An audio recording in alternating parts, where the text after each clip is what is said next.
suis le pasteur Antoine du Centre chrétien du renouvellement spirituel, situé au rond-point d'Amas à Yaoundé.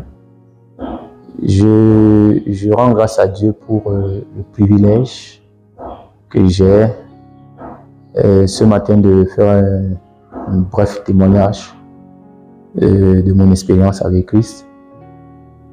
Je voudrais de prime abord relever que je suis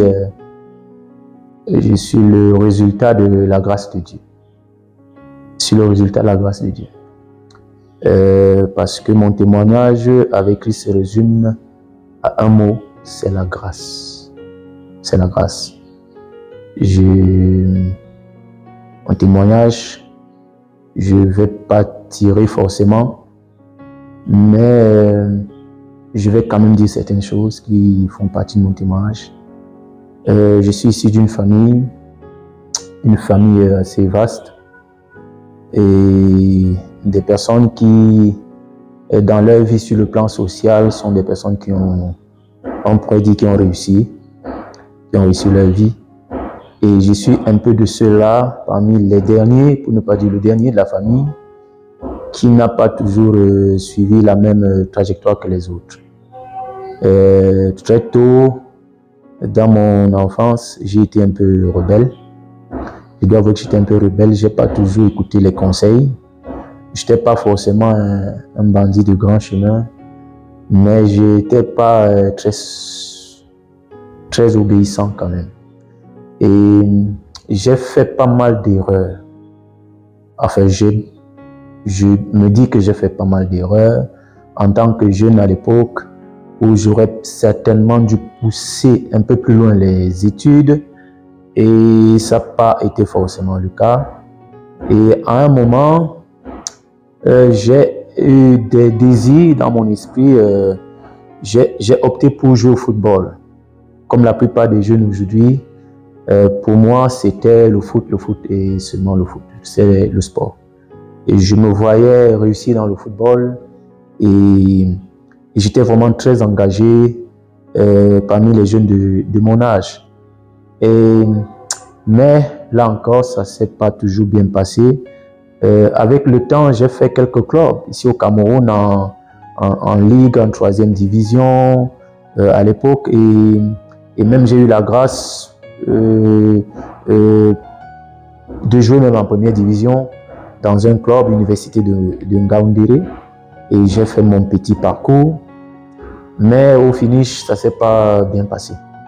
Et j'ai passé des moments très difficiles, très difficiles, où je me posais beaucoup de questions pour savoir exactement ce que ma vie serait.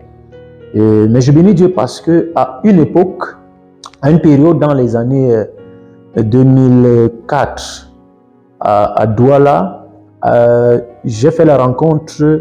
En fait, j'ai commencé à recevoir des brides de la visitation de Dieu par mon grand frère du côté maternel, parce que je suis issu de familles, ma famille paternelle du côté de Yaoundé, du centre, et ma famille maternelle du côté du littoral. Et j'ai un grand frère là-bas qui aujourd'hui est du côté de la France et qui à l'époque attirait mon attention en ce qui concerne la foi. Et sa fiancée à l'époque et son épouse aujourd'hui, elle aussi faisait le même travail de partager avec moi la parole de Dieu. Et dans la même période, j'ai fait la connaissance d'un jeune garçon qui était vraiment noyé dans la foi et dans les Écritures.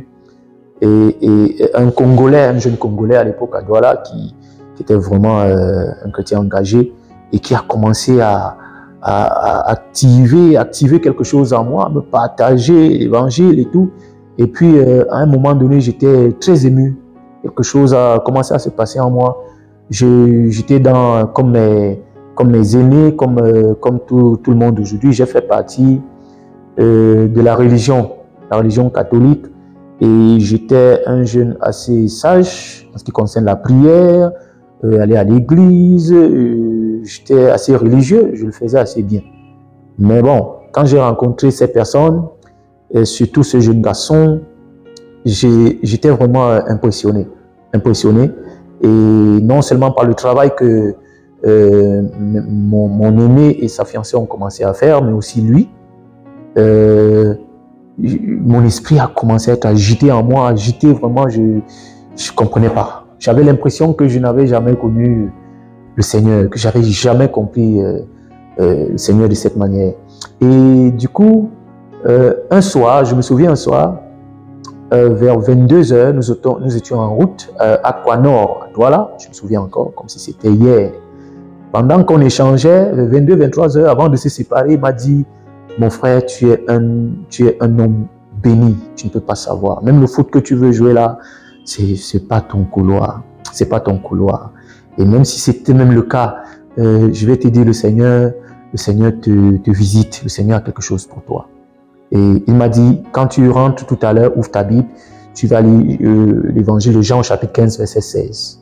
Et il me l'a dit, j'étais très enthousiaste, je suis rentré en courant et j'ai ouvert la Bible. Et quand j'ai lu, ça m'a parlé. Jean chapitre 15, verset 16, la Bible dit, ce n'est pas vous qui m'avez choisi, c'est moi qui vous ai choisi. Et je vous ai établi afin que vous portiez du fruit, afin que vous alliez et que vous portiez du fruit, et que ces fruits demeurent, afin que toute chose que vous demanderez au Père en mon nom, il vous le donne. Tout de suite, je ne peux pas dire que j'ai compris vraiment la révélation du verset, mais j'étais tellement impressionné parce que je ressentais véritablement que le Seigneur Dieu me parlait. Il y a quelque chose qui s'est passé dans ma vie. Dieu me parlait en fait. Et j'ai béni le Seigneur tout le temps, jusqu'aujourd'hui, dans mon témoignage, parce que j'ai beaucoup aimé cette approche. Le Seigneur parle tantôt d'une manière, tantôt d'une autre.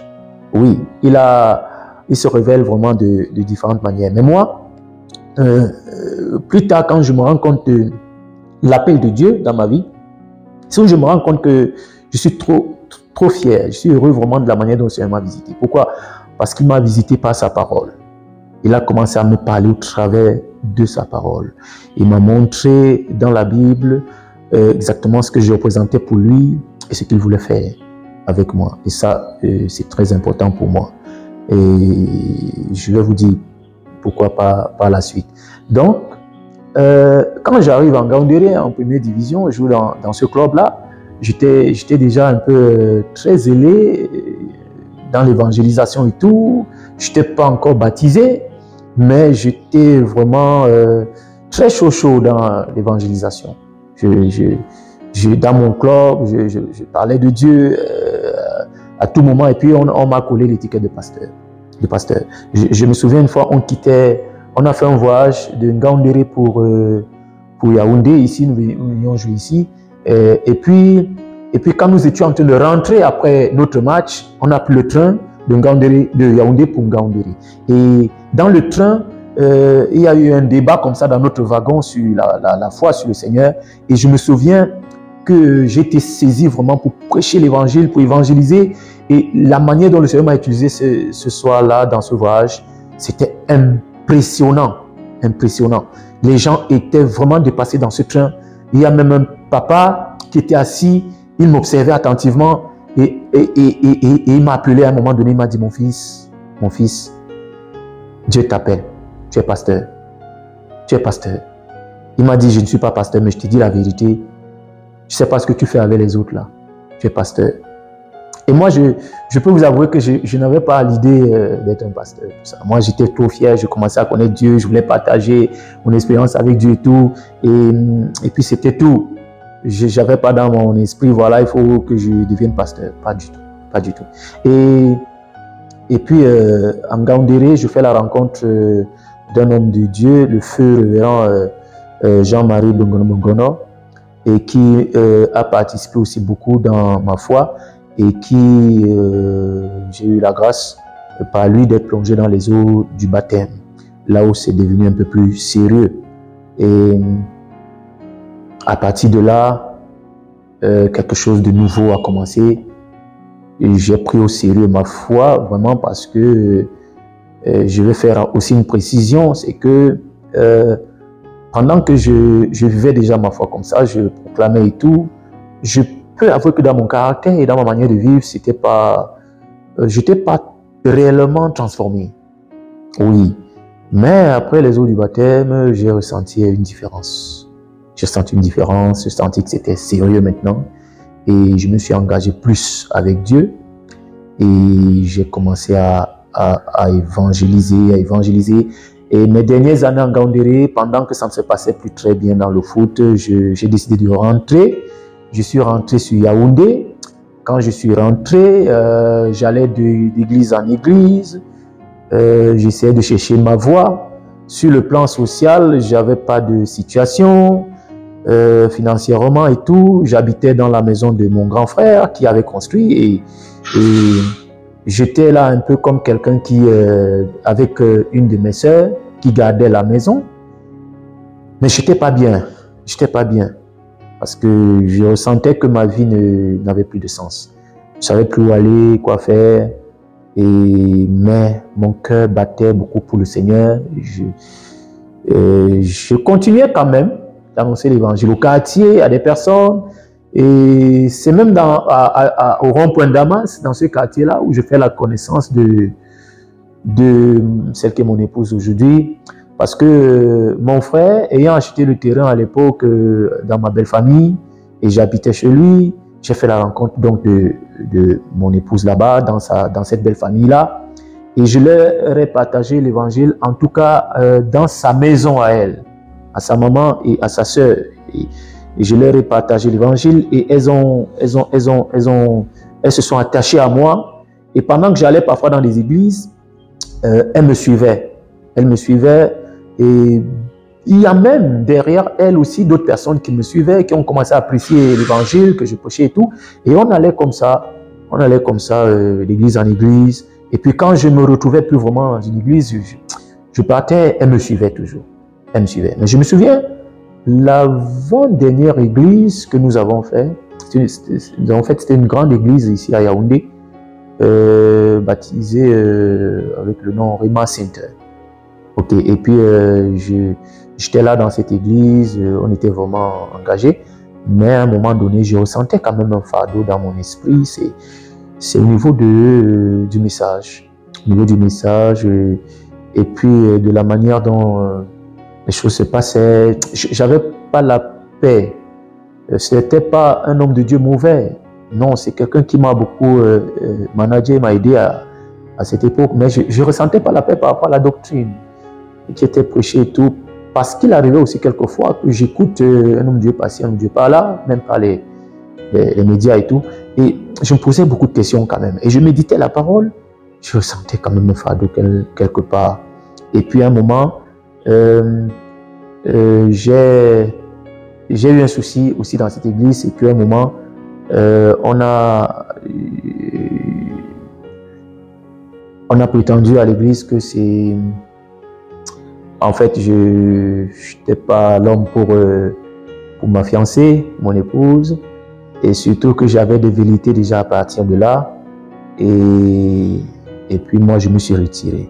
Je me suis retiré et elles étaient fatiguées de me suivre. Toutes ces personnes, mais tu nous amènes finalement partout. On ne sait plus comment faire. Je me suis retiré. Je suis allé dans une église de maison chez un autre homme de Dieu à Anguissa. Une église, un quartier Anguissa, de maison. Dans une maison, c'est une cellule, et chez un homme de Dieu qui je porte aussi beaucoup d'affection et beaucoup de reconnaissance à son égard. Et plus tard, toute cette famille qui m'ont souvent suivi, ils m'ont retrouvé encore. Ils m'ont retrouvé. En fait, il y a quelque chose qui se passait avec moi. Les gens avaient toujours une tendance à me suivre, à s'attacher à moi. Et certains même parfois disaient, parfois il y a des personnes qui me disaient, tu es un pasteur. En fait, ça revenait tout le temps. Tu es un pasteur, tu es un pasteur. Et moi, je disais, non, franchement, il ne faut pas me coller ça. Ce que je fais est bien, ce que je suis, ça me va. Je ne me voyais pas dans cette étoffe de pasteur, servir Dieu, tout ça. Je voulais gagner ma vie autrement et tout, et aimer mon Dieu, c'est tout. Je l'aimais vraiment beaucoup. Et puis, c'est dans cette dernière église, dans cette chapelle de maison, où tout s'est déclenché. Parce que déjà étant là, il y avait aussi quelques soucis. Il y a eu quelques soucis entre des personnes dans l'église et l'environnement était plus favorable. Et puis moi, je me suis dit une fois de plus, j'arrête. Mais cette fois, je ne vais plus dans les églises. je vais rester à la maison un moment, je vais prier. Seigneur, qu'est-ce qui ne va pas avec ma vie? Je ne me retrouve pas, je ne travaille pas, je n'ai rien. Mes grands frères, c'est des personnes qui ont réussi.